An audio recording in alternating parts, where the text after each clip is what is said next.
21শে জুলাইয়ের সমাবেশ ব্রিগেডে অথবা হাজরা মোড়ে করুক কালীঘাট তৃণমূল, এমনই জানালো পুলিশ। কালীঘাট তৃণমূলকে এনে মেল করে জানানো হয়েছে লালবাজারের তরফে। কালীঘাট তৃণমূল সূত্রে এমনই খবর।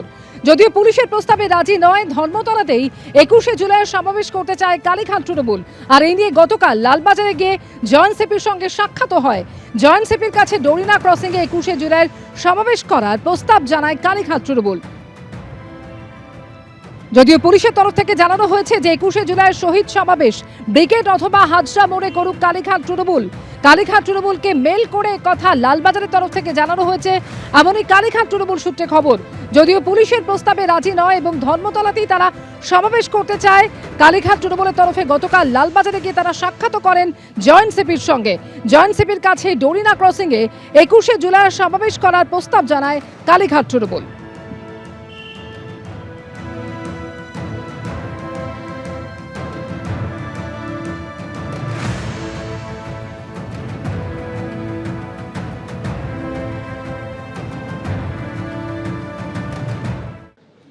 একুশে জুলাইকে কেন্দ্র করে রাজনৈতিক চাপানুতন একেবারে তুঙ্গে। কি জানাচ্ছেন আমাদের প্রতিনিধি ময়ূক ঠাকুর চক্রবর্তী, আসুন দেখে নেওয়া যাক। 21শে জুলাইয়ের শহীদ তর্পণ নিয়ে এখনো পর্যন্ত লালবাজারের তরফ থেকে যেটা বলা হচ্ছে, কংগ্রেসের তরফ থেকে আবেদন জানানো হয়েছিল শহীদ তর্পণের জন্য। আমরা যেখানে দাঁড়িয়ে রয়েছি ঠিক ডান দিকে শহীদ মিনার, এই শহীদ মিনারের জায়গা কংগ্রেসের জন্য 21শে জুলাইয়ের যে কর্মসূচি তার জন্য লালবাজারের তরফ থেকে অনুমতি দেওয়া হয়েছে। অন্যদিকে ঋতব্রতপন্থী তৃণমূল কংগ্রেসের যারা সদস্য তারাও কর্মসূচির জন্য আবেদন জানিয়েছিলেন। মেয়র রোডে গান্ধী মূর্তির পাদদেশে ঋতব্রতপন্থী তৃণমূল কংগ্রেসকে শহীদ তর্পণের জন্য অনুমতি দিয়েছে লালবাজার। এবার কালীঘাট তৃণমূল কংগ্রেসের তরফ থেকে যে আবেদন করা হয়েছিল, তারা প্রথমে চেয়েছিলেন ভিক্টোরিয়া হাউস, আমার ঠিক পেছনে যে জায়গা যেখানে 21শে জুলাই তারা করতেন, কিন্তু 2 মাসের জন্য ওখানে 163 বিএনএসএস অর্থাৎ জমায়েত নিষিদ্ধ করেছে লালবাজার।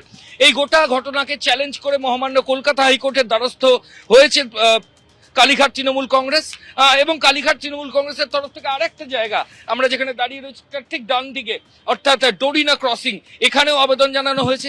কিন্তু লালবাজারের তরফ থেকে স্পষ্টভাবে যেটা বলা হচ্ছে যে এখানে তারা অনুমতি দিতে পারছেন না, কারণ পাশেই অন্য রাজনৈতিক দলের কর্মসূচি চলছে, এখানে অশান্তি হওয়ার একটা সম্ভাবনা রয়েছে। ফলত কলকাতা পুলিশের তরফ থেকে বলা হচ্ছে তাদের বিকল্প জায়গা হিসাবে ব্রিগেড প্যারেড গ্রাউন্ডের কথা বলা হয়েছিল। যদিও কালীঘাট তৃণমূল ব্রিগেড প্যারেড গ্রাউন্ডে 21শে জুলাইয়ের কর্মসূচি করার জন্য কোনো সম্মতি এখনো পুলিশকে জানায়নি। ফলত পুলিশ আধিকারিকরা এখনো কোনো অনুমতি দেননি। তারা গোটা বিষয়টা মহামান্য কলকাতা হাইকোর্টের যে দৃষ্টি সেই দিকেই তারা রয়েছেন। ক্যামেরা অতনু কুণ্ডুর সঙ্গে ময়ূক ঠাকুর চক্রবর্তী, এবিপি আনন্দ, কলকাতা। এবিপি আনন্দ, এগিয়ে থাকে, এগিয়ে রাখে।